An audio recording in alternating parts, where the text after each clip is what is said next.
Michigan Snow Forecast Gold Standard. Remember to hit that follow button and like button up there at the top of the screen to get your breaking weather alerts and the gold standard of weather. And the reason we're the gold standard in winter weather and weather forecasting is because we don't use clickbait, we don't use a single model run, and we don't use a hype-based system to get you to follow this page and to get clicks and likes and views. We give you the physical reasons and the physical drivers behind what's actually going on. And we're only looking at accuracy here, and that's why we're the gold standard in Michigan Snow Forecast. Gold Standard is the gold standard in snowfall predicting and your winter weather outlook and your medium to long range forecasting. And if we look at the short term here tonight before we get into our daily discussion, is we're going to have a little bit of rain come in as we have a area of low pressure working its way out of central Illinois. It's going to move to the northeast into east central, west central Indiana, up into east central Indiana, and then start to turn more to the southeast and dive off to the southeast coast, off the coast of Maryland. But you're going to have some rain work its way in between the 9 o'clock and 12 o'clock midnight hour tonight in southwestern and western lower Michigan. And then as we progress our way in from midnight to 9 a.m., you're going to see that low pressure start to dive off to the southeast and take the rain that is in much of lower Michigan with light showers to moderate showers, light to moderate rain. Not expecting overall heavy rain, but a nice light to moderate rain, especially across the southwest part of lower Michigan, working its way into south central lower Michigan and the southeast Michigan closer towards daybreak. And here's your rainfall totals over the next 24 hours between about 9 o'clock this evening and about noon tomorrow. You're looking at anywhere from a half to three quarters of an inch in western and southwestern lower Michigan, and anywhere from about a quarter to a half an inch on the eastern half of lower Michigan, right? And on into the upper peninsula. And if we look at a brief look at the December outlook, if we take, and this is something to note when you're looking at averages, it depends on the data and the base period for the averages, because with our physical drivers right here, just looking at a developing weak, very weak La Nina and a very negative cold PDO or Pacific Decadal Oscillation, you can see all of our years that we're using. But if you use the base temperature long-term averages of 1895 to 2000, you get this for December. And the blues and the greens are below normal, stretching from 1 to 3 degrees below normal. And the yellows and oranges and dark reds are above normal. And this would be more of a classic look on a weak, very weak developing La Nina. It's still not technically a La Nina yet. The SOI hasn't reached there yet, or the Southern Oscillation Index. It promotes cold air building in western and northwest Canada and seeping down in to the upper Midwest and trying to leak into the central part of the country. And then a very warm pattern likes to develop along Texas into the southeast United States and on up into New England. And this is more in line with sort of what I'm thinking. We'll put our official forecast out for December in about 8 to 9 days before the month of November ends. But this is closer in line to what I'm thinking is going to happen. And then here's your precipitation. And as a classic weak developing La Nina, you tend to have more precipitation in the upper Ohio Valley and Great Lakes, and that's showing that here. But here's what I was talking about. Now, if you, this is the same physical drivers in the same years in our analog package here, but we're using, instead of the long-term averages from 1895 to 2000, we're using the current 30-year running mean is what they use now to determine above or below normal 1991 to 2020. You can see it looks much colder, right? Much more expansive and much more across the heart of the nation from the upper Midwest into the Great Lakes and then leaking on into the Northeast. And it makes it look a lot cooler. But I like to use the long-term running averages to get a more accurate feel and a more accurate prediction on what's actually going to happen. You can notice the big difference here from using the 1991 to 2020 long-term averages, base date right here, versus the 1895 to 2000 averages, right? That's a long series from 1895 to 2000, and you notice how it looks much warmer here, even though we're using the same years in our analog package. but we're just using a different base state because 1991 to 2020 was much warmer for those 30 years than it was if you combine 1895 to 2000, because from 1895 to about 1930, you were coming out of still the Little Ice Age, and it was very, very cold in the 17 and 1800s, and still very cold in the late 1800s and early 1900s, right? But now we've been moderating as the Little Ice Age is farther and farther away from where we're at now.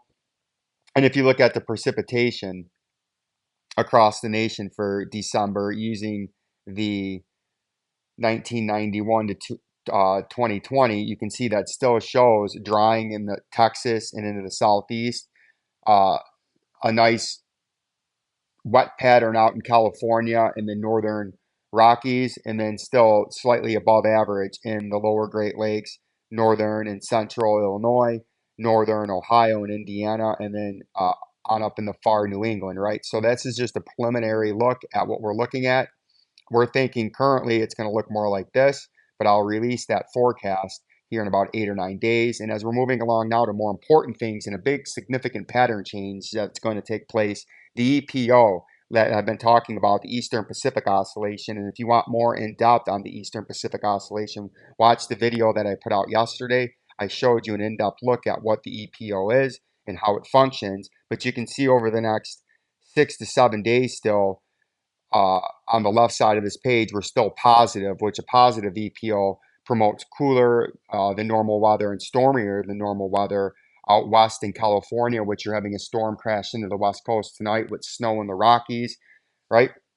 But as we progress our way into next week, right around the 17th, 18th, and 19th, the EPO is going to start to tank and go moderately to maybe even strongly negative for a 7 to 10 day period to end November. And this is going to support and gives credence to the pattern flip for the end of next week and into Thanksgiving week. And you can see the negative EPO from November the 20th to the 28th. And here's what a negative EPO looks like, or the Eastern Pacific Oscillation. It forces a big area of high pressure just off uh, the southeast coast of Alaska and northwest Canada, and that promotes a clockwise flow around the high pressure, which draws down the cooler air and allows the cooler Canadian air to build up in northwest Canada and directs the overall upper air pattern out of the northwest into the United States, out of Canada, which is a cooler uh, wind direction versus what we've been seeing right now with the positive Eastern Pacific Oscillation, which forces a southwestern flow off the Pacific. And when the air comes in off the Pacific, it's relatively mild comparison to the air that's up in Canada. And as it comes up and over the Rockies, it comes down the Rockies and condenses and warms and spreads east and gets warmer as the farther east the air mass gets. But we're going to be going into a negative Eastern Pacific Oscillation, and that's going to allow colder Canadian air out of the northwest to flow down into the central and eventually the eastern part of the United States. And you can see that with the temperatures in the day 10 to 15 or Saturday, November the 23rd through November the 28th. You can see that fits in beautifully with what is going to be happening with the pattern flipping. You can see we get into much more below normal activity. And what that also does is it forces the storm track farther south into the southeast and puts more precipitation and potentially our first snow showers or snow flurries of the season away from the Great Lakes, and maybe even our first lake effect snow of the season as we get into 7 or 8 days from now in the next, not this coming up weekend, but next coming up weekend, the weekend of Saturday, Friday the 22nd through Sunday the 24th, right?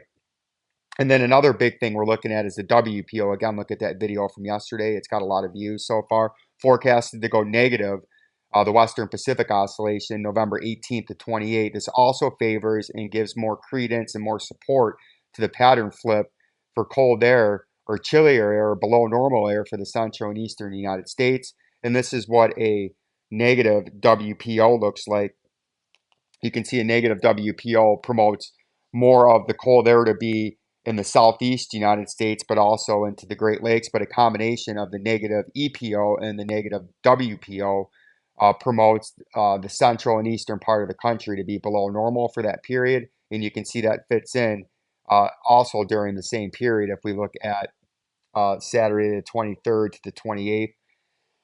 You can see how that wants to fill in out of northwest Canada, and you get a stream down into the central and eastern part of the United States. And then another big factor that we've had is the PNA, or the Pacific North American Oscillation, has been strongly negative. And when it's strongly negative, it promotes ridging over the eastern part of the United States, which is a southwest wind aloft, and promotes a big trough out in the west coast in California, the desert southwest, and out into Alaska, right? And you can see what a positive PNA looks like. You get ridging out over California, which blocks, also known as a blocking high pressure, blocks Pacific air and forces the winds to come out of the northwest aloft, which is coming out of Canada, which puts the cooler air in the trough into the eastern and central part of the United States and the Great Lakes. And that, like we were talking about earlier, we may be having, as this progresses and the pattern starts to flip, the weekend of Sunday the 24th, Saturday the 23rd, and Friday, the 22nd, there could be a strong area of low pressure that gets cut off and starts to pinwheel around the Great Lakes. And with the cooler air aloft and at the surface and below normal, could promote our first widespread snow showers and snow of the season. Not talking big accumulations, but areas like Detroit, we could see our first snowflakes or snow showers or dusting of the season. And in lake effect prone areas, if this is to play out, we could have our first noticeable lake effect snow event where we could be talking about some nice lake effect snow coming off of Lake Superior and western lower Michigan and northwest lower Michigan, as we're going to have a cold northwest wind, chilly temperatures, and that could be fun and exciting games for the Thanksgiving weekend. We'll keep you up to date here at Michigan Snow Forecast Gold Standard on our daily weather update on the upcoming pattern flip, which we have all been much anticipating. Peace and love. Remember to share the page, share the post, hit that like button up top to follow and get all the breaking posts that I do. And most importantly, share it, comment down below, and let me know what you would like to see, where you're from, what you're seeing. Peace and love to you beautiful people.